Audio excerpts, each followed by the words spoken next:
Hello guys! Magandang hapon sa inyong lahat. On this your guest Pampasiri channel, a faith healer o Zumatarder. So ngayong hapon na to, tignan natin sabihin sa inyo ng ating mga gabay. So this is a weekly gabay for the month of October 8 hanggang October 14 for the sign of Taurus. So Taurus, welcome to my channel. Ano kayang messages, advices, ang spirit guides ang ating masasaga for today's video? Kaya ano kayang energy or kaganapan sa buhay ng mga Taurus signs ang ating mga gilap? So guys, this reading is a general reading namang hindi lahat makaka-resonate. Kunin lamang po ang makaka-relate sa inyo. And comment down below kung kaninong energy ang ating nasagot. And of course, don't forget to like and subscribe my channel. And hit the bell for more videos. Update ko. Maraming salamat po sa mga walang sawang pagsuporta sa aking channel. Lalong-lalo na ang skip ng ads na way pagpalain po kayo ng Diyos at may kapal siksik digdig nag-uumapaw na biyayang manumbalik sa inyo. So let's see guys, what is the messages, advice sa ng ating angel spirit for the sign of Taurus. So let's see and watch this.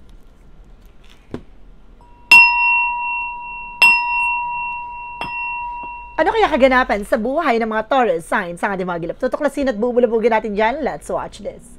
So there's something the Ace of Pentacles. So there's something a big shot of big money coming in. May malaking pera, may malaking opportunities na darating sa'yo guys. Ito yung bagay na maaaring magdala sa'yo ng tagumpay. So there's something material success. Not? And of course there's the karma. Huwag ka mag-alala, there's a karma. So, ibig sabihin dito, sino man yung mga taong nanalbahe, gumawa ng hindi maganda sa'yo, related about sa finances mo, maaaring babalik sa kanila what they deserve. No? May na-sense ako dito na maaaring may nagbigay pahirap sa'yo. Sa buhay mo, sa pamilya mo, there's a possible na sa kanila ay maaaring, kumbaga, mag-impact yung karma. So, at the same time, sa'yo ang babalik ang swerte. No? Ano man yung bagay na parang hinadlangan nito, ng mga itong tao na to, na para hindi mo makuha naman yung bagay na karangyaan, kaayusan at buhay na nararapat sa'yo, ay maaaring makakamit mo. No? Ang magkasaganahan at maaaring maramdaman nila ang hagupit ng karma. No? There's a karma, guys. No? There's a karma. Karma. Then, of course, there's something with a Empress card, there's something a river. Some of you guys, no, magkakaroon ka ulit ng panibagong simula. There's something a new beginning coming in. No? There's something a self-love, self-care, alagaan mo at mahalin mo yung sarili mo. Tutukan mo ang yung sarili. And of course, there's a two pentacle, maging balanse ka. Timbangin mo yung mga bagay na makakatulong lamang sa'yo. Alisin mo yung mga bagay na makakasira ng situations mo. At the same time, there's a tower moment for a major changes. Some of you guys, may malaking pagbabagong magaganap sa buhay mo. No, sa sitwasyon mo. At sa pamilya mo. Some of you, there's a Knight of Swords. Nagkakaroon ka ng anxiety, sleepless nights. And of course, stress. So that because of this situation, unti-unti nang maliliwanagan ng yung isipan ko na talagang pinagagalingan nito. Alamin pa natin yan. What is the Ace of Pentacles? There's an Ace of Swords. Wow! Ibig sabihin nito, isang bagay na iyahatid sa'yo na bigbibigay liwanag sa buhay mo. No, tungkol sa pagkakaperahan, tungkol sa pera or opportunities na dadapat darating sa'yo. No, magdadala to sa'yo ng tagumpay. So the Ace of Swords, something tagumpay, breakthrough. And there's a Wheel of Fortune. Wow! Kakasabi ko lang, di ba, there's a karma. Ano ba ibig sabihin ng karma? No, turning back, no, to the sender. And there's the Wheel of Fortune. Oh my God! Tulad na sinasabi ka, di ba, kung ano man yung bagay na swerte, na inalis at tinanggal sa'yo, no, inagaw sa'yo, no, wag kang mag-alala, babalik yun sa'yo. Mas matindi ang swerteng papasok sa buhay mo. At kung ano man yung bagay na hinigo pa talagang kinuha nilang swerte sa'yo, malalasap nila ang tunay na hagupit ng karma. Ganon. Hindi nila matatakasan yun. Kaya wag kang mag-alala. Then of course, there's something guys with the Queen of Cups, emotional intelligence. So pagdating sa emosyon, wag kang padadala ng tensyon. No? Wag kang padadala ng drama. Magaling to magpaikot ang tao. Magaling siya magdrama. And there's a two of wands. Pili mo lang yung mga taong pagkakatiwalaan mo. So maging aware. No? Mag-ingat ka sa mga taong paniniwalaan mo. Baka paikutin kanila. No, and there's something the Knight of Swords. Bibilis ang takbo ng situations, no? Bibilis na raw lahat ng kaganapan sa buhay mo na maaaring magtuloy-tuloy na ang magandang sitwasyon mo. Then, of course, there's the Five of Cups, no? Maaaring may mga part dito na maaaring nanghihinayang ka, nagsisisi ka, or may mga part dito sa buhay mo na parang nawala, no? Parang na-lost, talagang naubos. But definitely, wag kang mag-alala. no? And there's a Six of Pentacles. See, I told you, magtutuloy-tuloy na mo sa finances. So, gaganda ng daloy na pagkakaperahan mo. No? Talagang, bravo. No? There's an Eight of Cups, something moving forward. Makaka-move on ka na from these situations. No? Ano man yung bagay na ginawa sa'yo, huwag ka mag-alala, makukuha nila what they deserve. No? Iikot yung kapalaran. No? Papabor sa'yo yung sitwasyon at maaaring babaligtad na ang sitwasyon. And of course, there's an Emperor, just being mature enough and being grounded. No? Huwag kang magpapabudol sa kanila, huwag kang magpapadala. No? Dapat may sariling disposition. Huwag kang huwag mong hayaan mapaikutin ka ng mga tao na to. There's a Knight of Wands. No? Slow and steady, matuto kang kumalma, haba na mo pasensya mo. No, and of course, there's something, guys, with a Den of Wands, something burden. Meron talaga nagbigay pabigat sa'yo dito, ha? May sumira ng inyong buhay, ang inyong pamilya. Alam nyo, guys, nakaranas kayo ng bankruptcy. No? Nalos talaga kayo. No, meron talaga nagbigay ng papabigat sa pamumuhay nyo. May nagbubuhos ng pampamala sa inyong tahanan o sa negosyo mo. Then, of course, there is that Eight of Swords. There's a toxic negativities around you. Nasa paligid mo lang.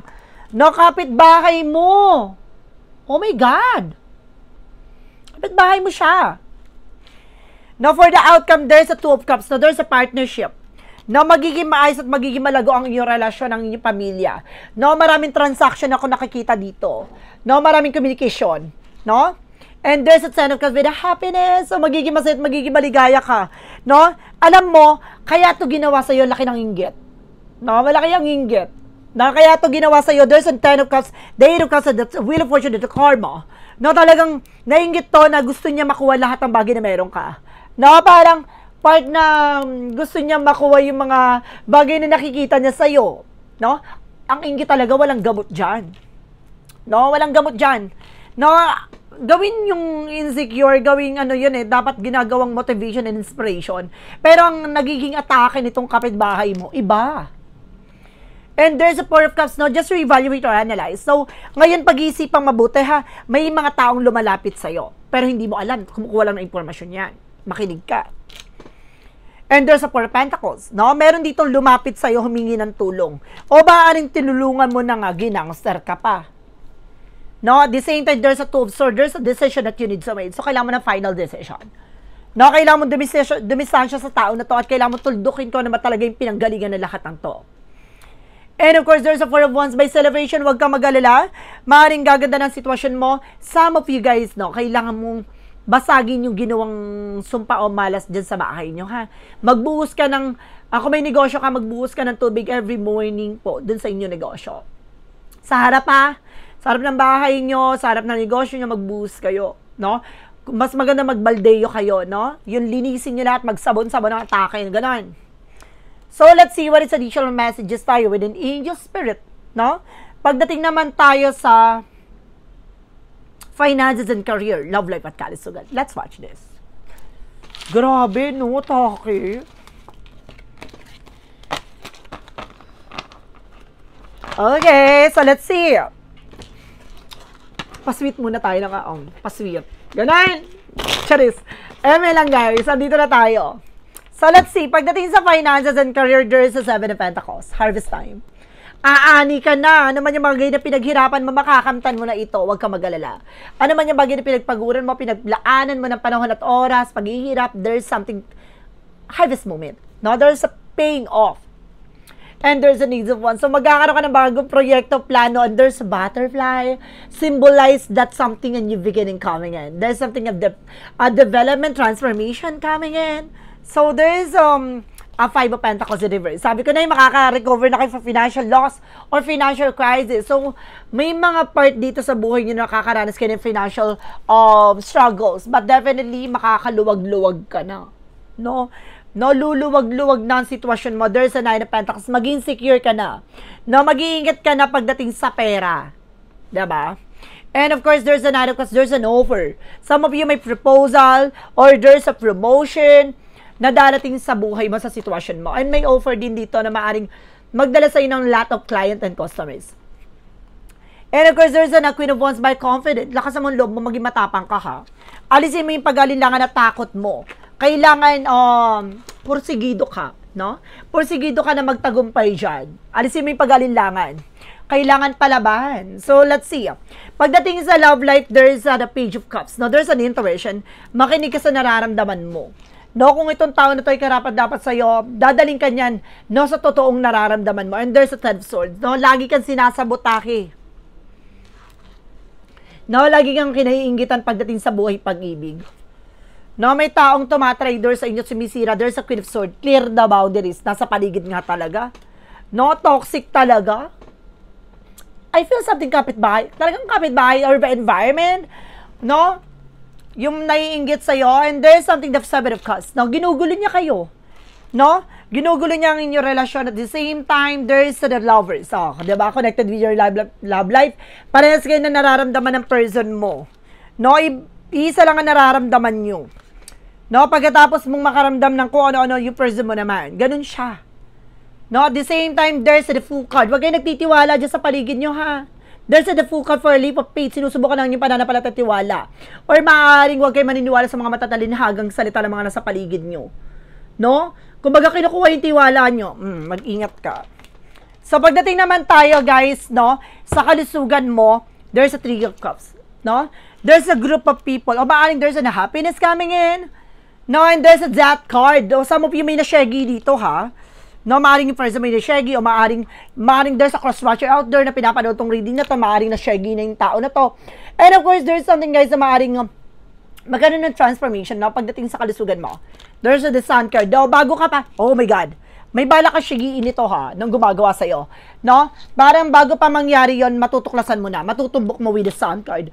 No, lilinisin sa'yo lahat, no? At mag-ingat ka rin, ha, may nasense ako dito na pagdating sa kalusugan mo, no? Kailangan mo ng, kumbaga, purification na paglinis, na for detoxification, na malinis yung mga toxin mo sa katawan.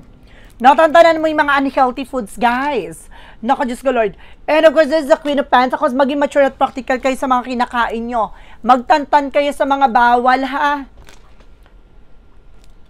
And of course, there's a Hermit card. The answer you need this year. So, nandito ang kasagutan sa inyong katanungan.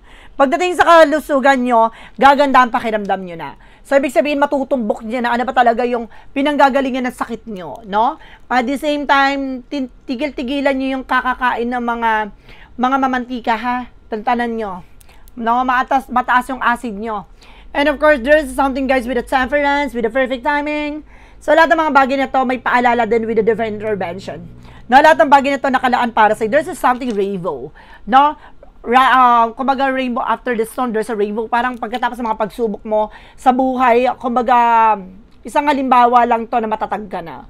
No, at magiging mabayag pagkat magtatagumpay ka. Now, there's a beautiful disaster. Gaganda ng sitwasyon mo. Gaganda ng buhay mo. Let's see. What is additional messages with the magical fairy messages advices? And of course, the pick of yes or no. Alamin natin yung magiging sagot sa tanong mo. Let's watch this. Dami talagang ganyan, guys, no? Yung mga tsuserang kapitbahay na akala mo totoo sa'yo, yung kakausapin ka na parang wala silang ginawang kasalanan sa'yo. Yung ganon, diba? Yung may ngiti-ngiti pang nalalaman, pang gigigil ka lang talaga, diba? So, let's see what is the magical fairy messages advices for you. Represent with the practice. So, kailangan mo i-enhance yung abilities mo and polish your skills. Kailangan mo kumbaga, ensayuhin yung kakayanan mo. No? Palaguin mo yan. There's an autumn. Harvest time! So, there's something moment na mag-harvest ka talaga. No? May pag-aani talaga na sinasabi dito. And ayun yung represent with the karma justice. Diba? May karma talaga. May justisya talaga. My God. No, hindi makakaligtas sa karma to. You're dealing with the ease of air. Gemini, Libra, Aquarius. Maring yung first is something Gemini, Libra, Aquarius. Let's see what is the synchronicities.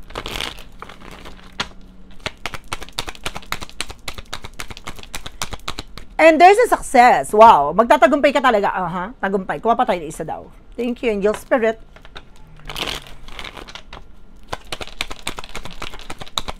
Represent with a ready. Maganda ka na, magtatagumpay ka na talaga, malapit na. Diba? Pasabog. What is the romance angel for Mystic Love Oracle deck? O, marirenew na. Pagdating sa buhay pag-ibig, magre-renew talaga. no? Magiging masaya ka na muli at the same time there's a competitions, no? Meron talagang third parties, no? Meron talagang there's the other men, there's the other women, maaring may naiinggit talaga sa inyong relasyon. No? Maaring meron din ditong tutol, no? With the other side, may tutol naman with the family related, or meron naman ditong third party like an ex, no? Archangel Michael messages. Take your time to make a decision. Kailangan mo ng oras para makapag-desisyon. No, hindi ka pwedeng pala desisyon, ha. Kailangan pag-iisipan mabuti yung mga desisyon mo sa buhay. No, kung ayaw mong pagsisihan sa huli. For a Jesus-loving quote said,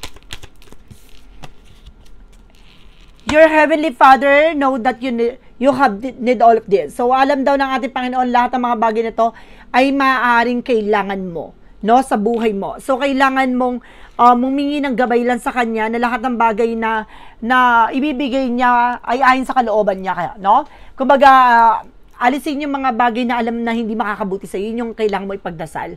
No, kung itong bagay na ito hindi makakabuti sa akin, wag mo na ibigay, ganan. Kumbaga, ibigay mo na lang sa akin yung karapat-dapat para sa akin. Ganun dapat tayo humiling. So, let's see what is an angel's number represent what?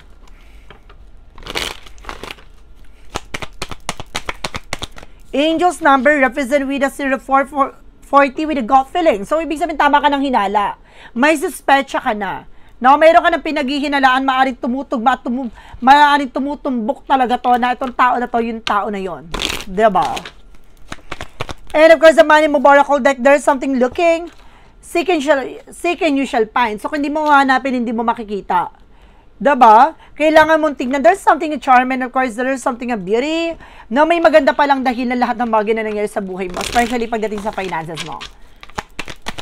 No, maaaring nakaranas ka ng bankruptcy dahil sa mga inggitera na yan, huwag ka mag-alala, mamamayagpag ka.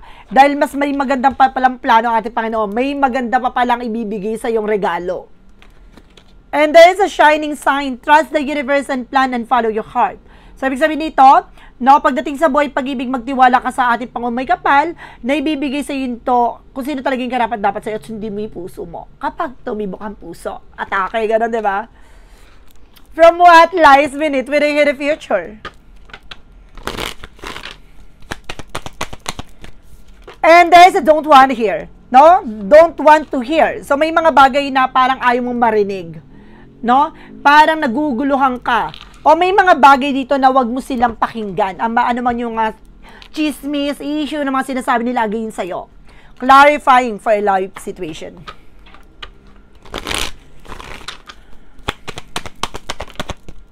Trust your path. So, magtiwala ka, no? Sa kapalarang meron ka. Sa direction na para sa'yo. Listen to the intuition, seek directions, and embrace discovery and an answer reveal the journey within. So, ibig sabihin talaga dito, magtiwala ka, makinig ka sa iyong mga nararamdaman, sa iyong mga pangitain at makikita mo ang tamang direksyon. At kailangan tanggapin mo na may madidiscover ka at tanggapin mo ano man yung bagay na madidiscover mo at magbibigay kasagutan to sa tatahaking mong landasin sa buhay mo. So, kailangan matuto tayong tanggapin ano man yung bagay na ibinibigay sa atin. No? Kailangan natin maging matatag at maging malakas from the shadow work of his in what? From the shadow work of his in what? There's an avoidance, confrontation, so kailangan mong harapin yan. No? Huwag mong talikuran yan, kailangan mo harapin ang katotohanan na may mga tao sa paligid mo na kailangan mong putulin na talagang magkaroon ng, kumbaga, distansya. No? And there's a part of the light. No? Kailangan na matuto tayong sakyan yung mga eksena na yan. No? Ibig sabihin dito, huwag mo ipakita sa kanya na apektuhan ka. No? Huwag mo ipakita sa kanya na kaya ka pa niyang ululin ulit, no? Kailangan marunong kang may paglaban ng sarili mo. With the part of the light, there is an unconditional love. May pag-ibig at pagmamahal talaga na mamumutangi sa lahat, no? I release all resentment and open my heart to see the good and in everyone. I perceive the pure child within others and practice forgiveness, knowing that love and understanding create the foundation of true connections. So, meron talaga pag-ibig na hindi talaga matatawaran. Yung pag-ibig na ano man yung bagay na ginawa sa'yo ng tao na to, talagang yung, no, kaya mo magpatawad sa kanya kapag talagang mahal mo. Oh. So, there is a path. What is a yes or no pick a card? Alamin natin, magiging sagot sa tanong mo. Let's watch this. Okay, so nandito na tayo with a yes or no pick a card, guys. So before anything else, no, kung bago ka sa channel ko, ang pick a card yes or no, pwede ka magtanong. Isang tanong, isang sagot. So mag-isip ka na magiging tanong at pipili ka na magiging sagot within 1, 2, or 3. Then of course, kapag nakapag-isip ka na no, ng tanong mo at nakapili ka na number na magiging sagot sa tanong mo, please comment down below. So guys, let's see. And of course, guys, maraming salamat sa mga nag-share ng aking videos sa namang uri ng social media platforms. At the same time, maraming salamat sa mga solid subscribers, sa mga followers natin, sa mga silent viewers. Maraming salamat po sa inyo. Then of course, pasensya na kayo kung bihira tayo makapag-upload gawa na may mga pasyente tayo online. May mga pasyente tayong walk-in, no, every Thursday. At the same time, we do also online private tarot reading. Sa mga gusto magpa-tarot, no, magpa-reading, no, just let me know. Message lang ako dyan. First come, first serve lang tayo. Let's see. What is the pick a card yes or no? So let's start with the number 1. There's a no. Misdirection, recalibrate your course. So sinasabi sa'yo dito na may mga bagay o maling desisyon ka na nagawa, kailangan mo bumalik kung saan ka talaga nang galing o nagmula. So may mga bagay dito na kailangan mo pag-ingatan ng iyong sarili sa mga desisyon na gagawin mo. Baka pagsisihan mo at the end of the time. So may mali kang desisyon dito na kailangan mo pag-isipan. Number 2, there's a no then. Last minute chances too late behind schedule. So, ibig sabihin dito, huwag mong ugaliin, no? Kung kailan huli na ang lahat, saka ka magdidesisyon ng magbabago ng desisyon. So, kailangan malayo pa lang, kailangan pag-iisipang mabuti. No, dahil baka ito yung kapahamak mo. No, number 3, there is a no again. Oh my God, puro oh no, ha? In a formative stage, immature, being hungry. So, ibig sabihin dito, no, yung pagiging immature, yung pagiging, yun nga, pag-iisip bata, or maaring may mga bagay ito na parang inosente ka pa, hindi mo pa alam yung bagay-bagay, pero sinasabi dito, huwag kang magde-decide, no? Huwag kang magde-decision basta-basta. At the same time, may mga bagay na kailangan pa matutunan dito, no? Siguro may mga paraan dito na kailangan mo munang pag-isipan yung bawat decision mo, o may mga impormasyon nga kailangan mo munang matutunan, o kailangan malaman bago, parang sinasabi na parang kailangan mo munang alamin, na bago ka magdesisyon. Na kailangan mo munang siyasatin, tuklasin, alamin lahat ng bagay na yon bago mo pagdesisyonan yon. So, mag-ingat po kayo. So, guys, this is a weekly gabay for the month of October 8 hanggang October 14 for the sign of Taurus. So, Taurus, maraming salamat for this wonderful reading. So, once again, this reading is a general reading lamang, hindi lahat makaka-resonate. Kunin lamang po makaka-relate sa inyo. And comment down below kung kaninong energy ang ating nasagap. Because don't forget, so like and subscribe my channel and hit the notification bell for more videos update ko. Maraming salamat po sa mga walang sawang pag-support sa aking channel, lalo na ang hindi nag-i-skip ng ads. Naway pagpalain kayo ng Diyos at may kapal siksik-liglig na guumapo na biyayang manumbalik sa inyo. At maraming salamat po, and see the next video. Bye-bye and babush.